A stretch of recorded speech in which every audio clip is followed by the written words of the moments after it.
देखिए, सबसे पहले तो एनडीए का सहयोगी होने के नाते मैं हमारे प्रधानमंत्री आदरणीय नरेंद्र मोदी जी का, माननीय वित्त मंत्री जी का विशेष तौर पर धन्यवाद करूंगा कि जिस विकसित देश को बनाने की सोच के साथ हम लोग आगे बढ़ने का हम लोग प्रयास कर रहे हैं, उसको मजबूती देने वाला ये बजट है। जहां इस बजट में अमीर और गरीब के बीच की दूरी को कम करने के प्रावधान दिए गए हैं, गांव और शहर के बीच की दूरी को कम करने का इसमें जिक्र किया गया है, युवाओं का, महिलाओं का,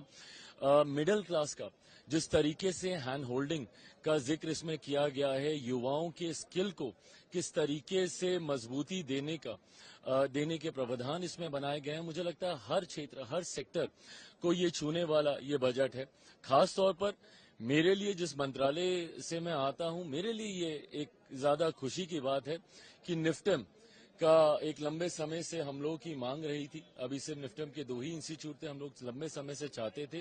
कि निफ्टेम जिस तरीके से युवाओं को प्रोत्साहित करने का, उनको बढ़ावा देने का कार्य कर रहा है, मांग थी हम लोग की लंबे समय से। बिहार में अब एक और निफ्टेम खुलने जा रहा है, ये हम लोग के लिए खुशी की बात है। और साथ ही में मखाना, जो कि पुनः फूड प्रोसेसिंग में ही आता है और उसका सबसे ज्यादा उत्पादन बिहार में होता है, उसका मखाना बोर्ड बनाने का जो जिक्र किया गया है, उसके लिए भी मैं बिहारियों की तरफ से माननीय वित्त मंत्री जी का विशेष तौर पर मैं धन्यवाद कहूंगा। जिस तरीके से बिहार में इंफ्रास्ट्रक्चर डेवलपमेंट का जिक्र किया गया, एयरपोर्ट्स,